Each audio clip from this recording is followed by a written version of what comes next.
Assalamualaikum warahmatullahi wabarakatuh.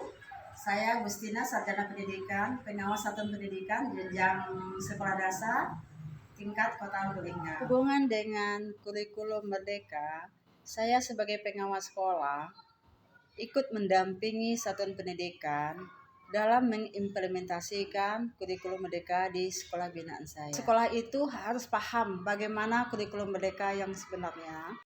Para guru harus paham tentang capaian pembelajaran, kemudian guru harus bisa menyusun program pembelajaran, melaksanakan kegiatan pembelajaran, dan melaksanakan kegiatan asesmen.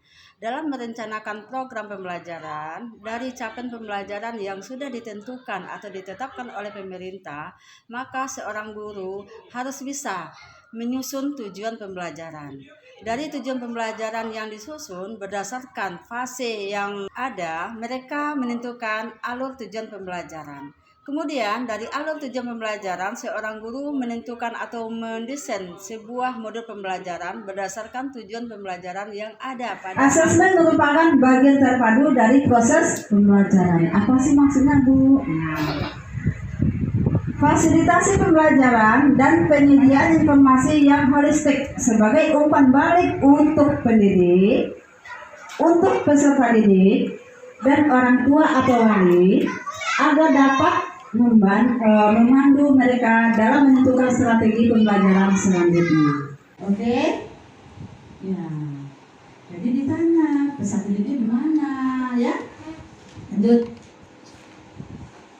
Kemudian ada visi, misi, dan tujuan. Visi adalah, nah itu sama dengan kurikulum K13, sama. Jadi ini sebenarnya tidak boleh terlalu kita itu kan, tapi perlu kita bacakan. Kita sudah tahu yang dikatakan visi adalah cita-cita bersama pada masa mendatang dari seluruh warga satuan pendidikan yang dirumuskan berdasarkan masukan dari seluruh warga satuan pendidikan.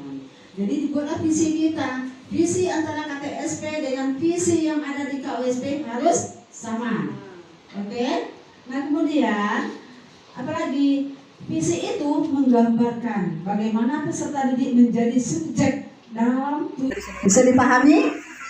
Strategi pembelajaran diferensiasi.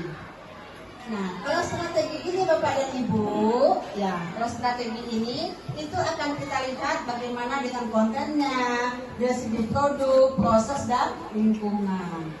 Di sini diferensiasi dari segi konten. Apa itu konten Bapak dan Ibu? Konten adalah materi pelajaran, ya. Kemudian konten dapat dibedakan apa? Dengan melihat kesiapan, minat, dan profil belajar murid. Jadi materi yang akan kita berikan itu Bapak dan Ibu diperhatikan minatnya. Apakah tergantung kepada kesiapannya, itu tentang minatnya dan gaya belajarnya yang sedang kita sebutkan tadi. Kemudian disesuaikan juga konten itu dengan kesiapan siswa, kesiapan materinya. Lanjut. Ini adalah contoh diferensiasi pada komponen visi. Yang terlambat aja ya. Ini proses.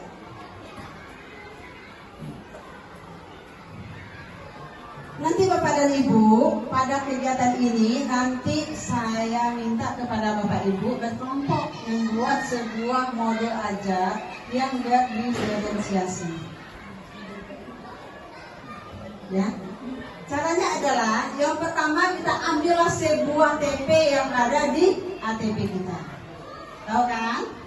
Komponen untuk modul aja kan kita sudah belajar kemarin kan. Nah, tetapi untuk pembelajaran berdiferensiasi akan kita profil pelajar Pancasila. Bagaimana cara mengungkapkan, bagaimana cara menghargai, bagaimana cara membantu teman itu.